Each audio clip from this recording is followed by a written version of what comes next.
Hi, and welcome to CryptoBiography. I'm your host, Brandon Starr. This is episode 369 of CryptoBiography, and it's part 7 of the Orb Warmer, and here we go. Her mind was seemingly tired of focusing all the time on work, on her writing, on the stone. She ended up taking a nap that lasted over 2 hours. Then it was Saturday afternoon. She woke up, took the stone from the bureau, and wrapped it several times in a sock so no light leaked out. It was particularly cold today, which she hadn't noticed so much when she had briefly interacted with the driver. Perhaps a front had blown in today. She walked down to the park and through it to the most isolated parts. There was a nice path down to the river. She went there and located a bench that had near-perfect isolation. No one could see her on the bench unless they came around copses of trees to the left and right, and there were no paths on the other side. She sat and unwrapped the stone and thought. And after a while she rewrapped it and then went off the path to the river. There were plenty of stones around. She picked one that seemed a lot like her warmed stone. She picked it up and took it back to the bench. She looked down at it in her hands and started to warm it. In minutes it was starting to get warm. She partly covered it to make it darker and saw that indeed the stone was already starting to glow.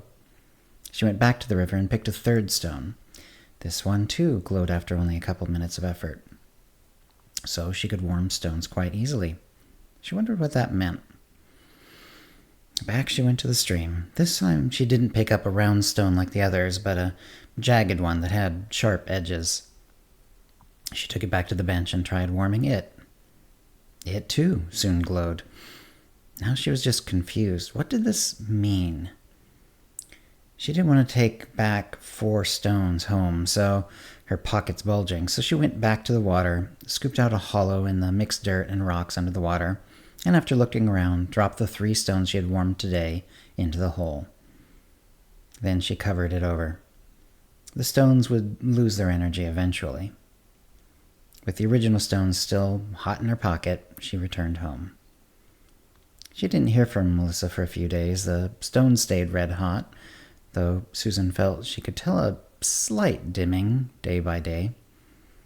Then, while at work, warming her 6th orb of the day, her mind wandered. No one was supposed to warm anything other than glass orbs. There were laws against it, and it was supposed to be dangerous. Yet the stone was not dangerous, even when she warmed it a second time without thinking. And now she had a fully warmed orb of sorts. Magic was an incredibly rare talent. Tales had always said that very young children were tested, and those who had the talent were then trained. Lucky them, Susan mused, a life of wealth and power just for being born the right way. Of course, there was a genetic component, and so the great majority of magicians had family members who were also mages. She'd been shown her test results when she was about 10 years old. The paper was already yellowing since the test was done at the age of 3, and of course she had tested negative for magic. She remembered being disappointed seeing that paper. Part of her wondered if some people might not show magic at a later age. Maybe she could do magic and no one would know it because they tested everyone too early. She refocused on her orb warming, but she knew she would have to try learning magic. Maybe she could use the stone. She managed to get her 8th orb warm that day, and went home. She made dinner, then kissed her parents on the forehead, then went to her room. Part of her realized she hadn't written anything new in days, but she couldn't get the idea out of her head. After staring at a blank page for perhaps 2 hours, she gave up. She took out the stone and looked into its warm glow. She thought about all the different things she'd heard magic was used for. What could she try to do? She decided to try something that seemed simple. Use the magic for heat. This was used all the time by mages in many areas. She went back to the kitchen, got a pot, and filled it with tap water. She touched the water briefly. As their home was not well heated nor well insulated, the tap water was very cold, particularly this time of year. But she had to be sure. She took the pan back to her room. She put it on her desk, put her papers away, and put the glowing stone on the desk. Melissa had been touching the glass orbs, so she took up the stone, feeling its texture, half feeling the warm energy it contained. Could she take magic out of the stone and do anything with it? She focused on the stone. She reached out with her mind, seeing if she could feel the magic that way.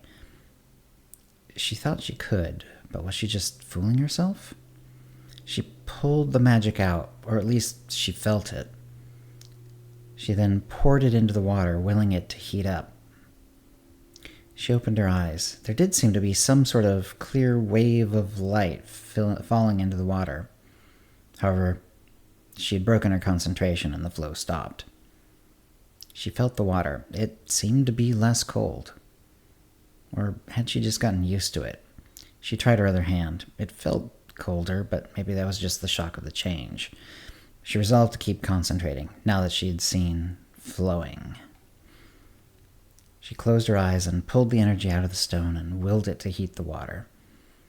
She let this happen for a while, some vague sense of the movement of the energy being her only hint that something was happening.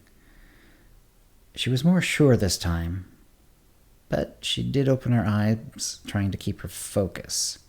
It worked. Now there was a reddish flow of energy moving into the water, and it didn't stop. The water seemed to shimmer. She stopped doing the magic and tested it. She almost used her finger, then realized that the water could be very hot and look the same. She took a corner of her sleeve and dipped it in the water, then touched her fingertip to the drop of water on the sleeve. It hurt, it was so hot. She guessed that the water was about to boil and may have started within seconds had she kept going. The stone, meanwhile, was barely any less bright than it had been before. She grinned broadly. This was wonderful. And that's the story for this week. Hope you're enjoying it. If you have any comments or questions about this episode or previous episodes, cryptobiography@gmail.com, or hit us up on Facebook or Twitter, and thanks for listening. Words of Music copyright 2024, Brandon Starr, all rights reserved.